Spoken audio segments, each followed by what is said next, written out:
So hi and welcome to another Tech Tuesday. Today we're going to take a look at the R.A.T Pro X from Madcatz. As you know, in these Tech Tuesdays we take a look at gaming peripherals or general technology. Basically this, we're going to be doing the unboxing today. We're going to be taking a look at the technical specs, and I'll give my cons and pros about the mouse and a conclusion at the end with a game test of how the mouse performs. So getting in here, the box itself is really well from Madcatz, certainly in the league of Razer's quality. You get the general markings around all the box for language functionality. Gives you a quick preview on the back itself on what you actually get from the customizability point of view, showing some of the sliders and back plates. So opening the box here, it has this sleeve over the top, and it pulls out. It's quite well packed. There's a lot in here, like this customizable carry case here from Madcatz. This is something new that I've not seen with any other gaming mouse, and I was quite impressed. So if you like to travel to any gaming tournaments or just run to your friend's house, you can put it in this case and protect it.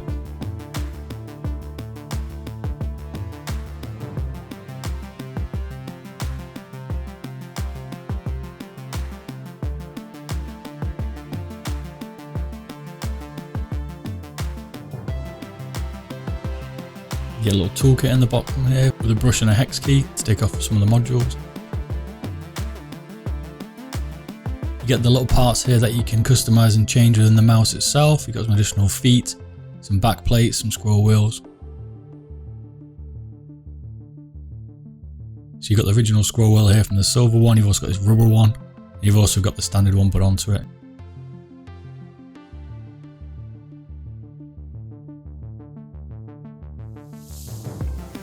You've also got these feet sliders with magnetic feet. These ones are rubber, the ones on at the moment are ceramic. You've got these palm rests sit on the back, which can slide left to right or up and down. Some are lightweight, like this one here, but there's really not much in it. You've also got these internal parts here with carbon fibre feet for the side buttons and precision sniping button. But you have these little push pins, extenders to push into the side of the mouse, which I don't really like. I'll go into that a little bit more detail later on. You've also got this pinky rest. There's a kind of short version there, and then there's this longer flat-footed version with a rubber base.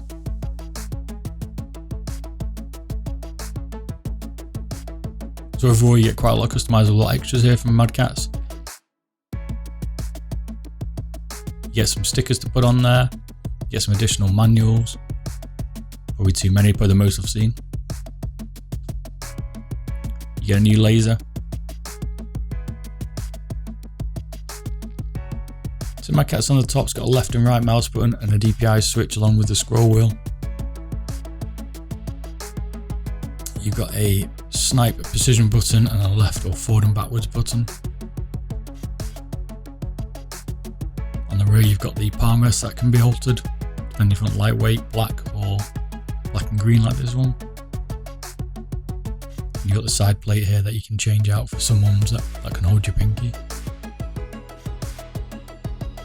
Underneath you can interchangeable the optic laser. Scroll wheel moves left to right as well, so you can do some strafing. This is part of an innovation from Madcatz. And the buttons on left and right are covered with a rubber coating, but they do have quite a short reach.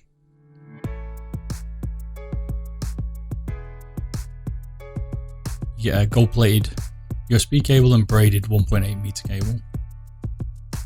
This laser itself is an 8200 DPI, but they say this is interchangeable. I'll explain that in some of the technical specs going forward.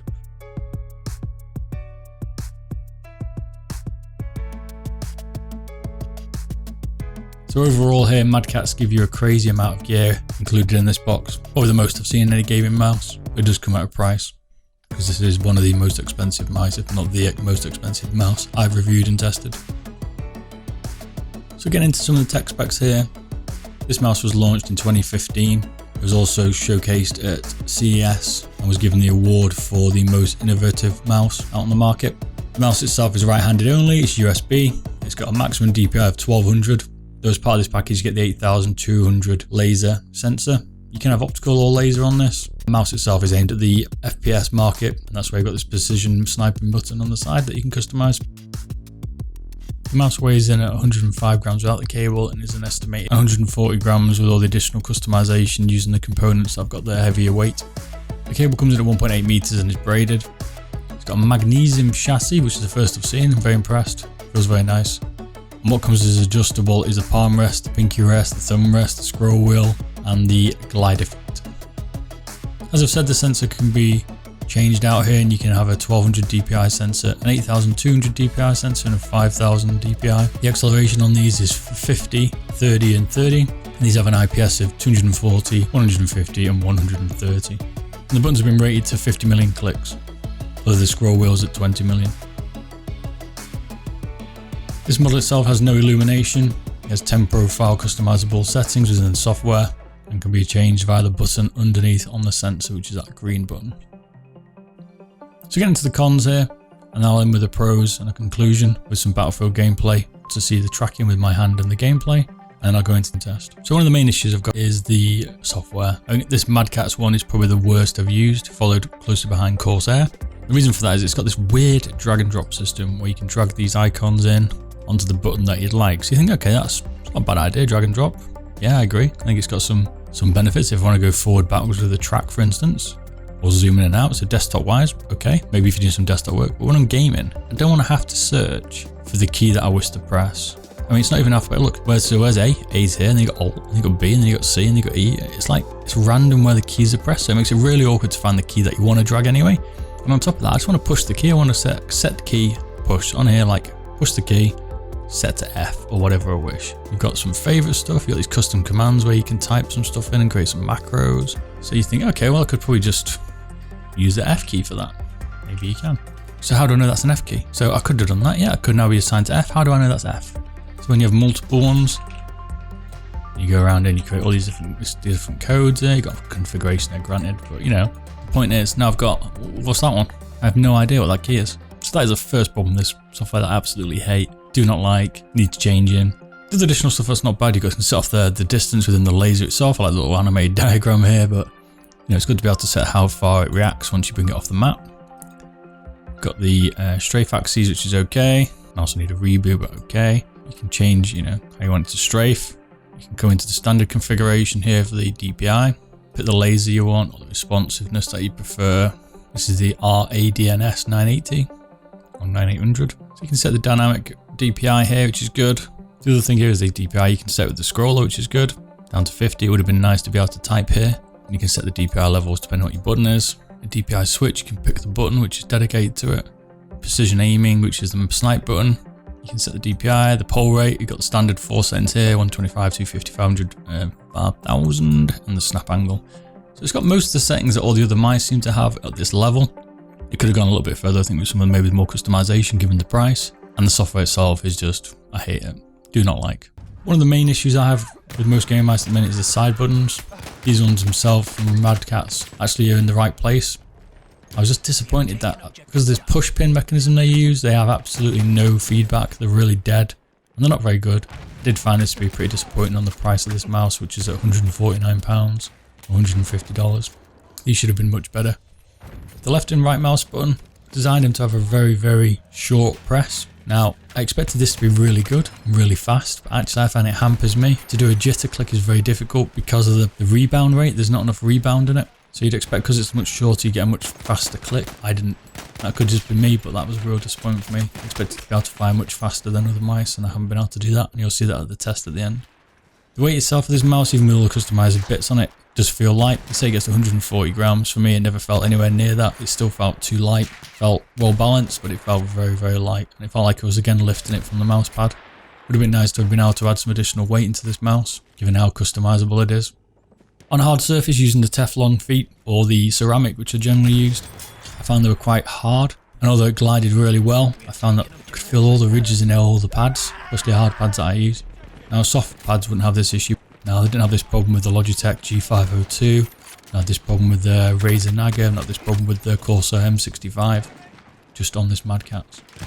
With this level of customization, I also would have expected you to be able to switch it from a left-handed to a right-handed mouse, like the Razer Ouroboros. Although the Razer Ouroboros has preset buttons that you can't move, they have them on the left and the right hand side, and it's ergonomic. This Madcatz is only right-handed. The overall movement and tracking on this also felt off. as you can see in some of this gameplay. I swapped back to my Corsair M65 that I'm currently reviewing, and I'll be doing that very soon. And it felt like day and night. The M65 was much better. Now this could be the laser, and I'm both set to 1300 DPI. And the Madcatz either doesn't like hard surfaces, or it just felt very, very wrong for me. I also felt at £149 here. This is this is the most expensive mouse I've ever reviewed, and therefore it should give me everything, and it didn't. To carry on here with the pros, there are some pros on this mouse. The ability to customize a scroll wheel in terms of the type of feel that you want from it being metal or rubber, in terms of some of the tightness, being able to change the sliders, the pinky surface holders, you know, is outstanding. That's what I really like. I like the ability, and that's why I attracted me to this mouse, is the ability to change it around so much to get the right feel in my hand, and get the buttons in the right place. The overall feedback on this mouse was reasonably good. One of the better scroll wheels that I've used before. This is one of the reasons why it got this ES 2015 innovation, because of the scroll wheel. I love the design of this mouse. I thought it looked absolutely cool. I love the green and black. It uses some components we haven't seen in any other kind of mice, like the magnesium chassis, the ceramic feet, and the carbon fibre sliders. But the mice just don't have this, which probably explains some of the price. Also, what you get in the box, you know, it's probably one of the best packaged ones that I've seen in terms of what goodies you get.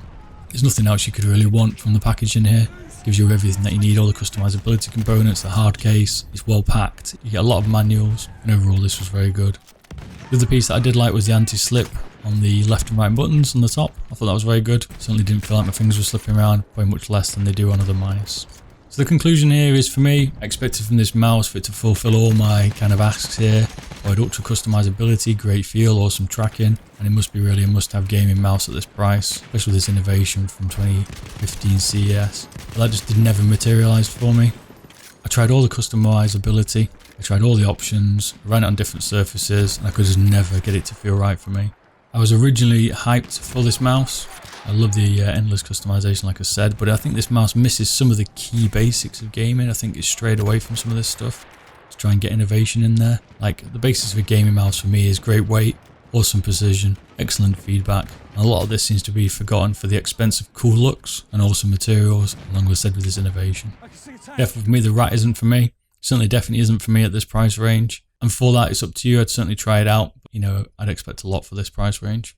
So here's the mouse test. I'll show you how it performs against the other ones. If you want to see some more of these, let me know in the comments what you'd like me to take a look at, whether it be a mouse, a keyboard, a monitor, some PC components, and I'll see what I can do. And until then, I'll see you all later. Thanks for watching. Bye bye.